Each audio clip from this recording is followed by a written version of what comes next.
രചന പ്രീജ പ്രജേഷ്. ആലാപനം അജിത ചേവായൂർ.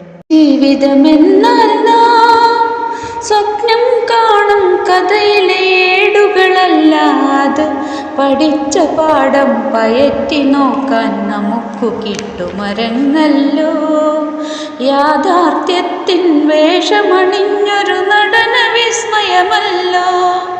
ഭംഗിയേറും ചട്ടയുള്ളൊരു വലിയ പുസ്തകമല്ലോ.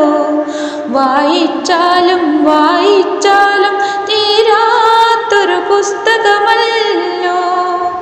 വെള്ളമേഘ പന്തലൊരുക്കിയ വസന്തഭൂമി പോലെ പുറമേ നിന്നു നോക്കുമ്പോൾ ജീവിതം അതെന്തു രസം.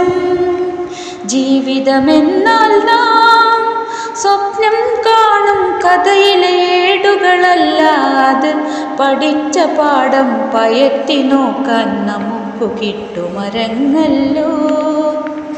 അരങ്ങിലും എത്തുമ്പോൾ തീരാനോവും കണ്ണീരും മനസ്സിൽ പല നൊമ്പരങ്ങൾ ഇടം പിടിക്കുന്നു. പകുത്തെടുത്തു നോക്കുമ്പോൾ പതറി നാം നിൽക്കുന്നു. ജീവിതമത് വായിക്കാൻ കഴിയാതെ നാം ഉഴറുന്നു. വരികൾ മാത്രം വായിക്കുമ്പോൾ വലയിൽ നാം കൊടുങ്ങുന്നു. വരികൾക്കിടയിൽ വായിക്കാൻ കഴിയുമ്പോൾ നാം അറിയുന്നു. തിരിച്ചറിയാൻ തിരിച്ചു പോകാൻ തിരികെ യാത്രയില്ലെന്ന്. ജീവിതമെന്നാൽ നാം സ്വപ്നം കാണും കഥയിലെ ഏടുകളല്ലാതെ പഠിച്ച പാഠം പയറ്റി നോക്കാൻ നമുക്കു കിട്ടുമരങ്ങല്ലോ.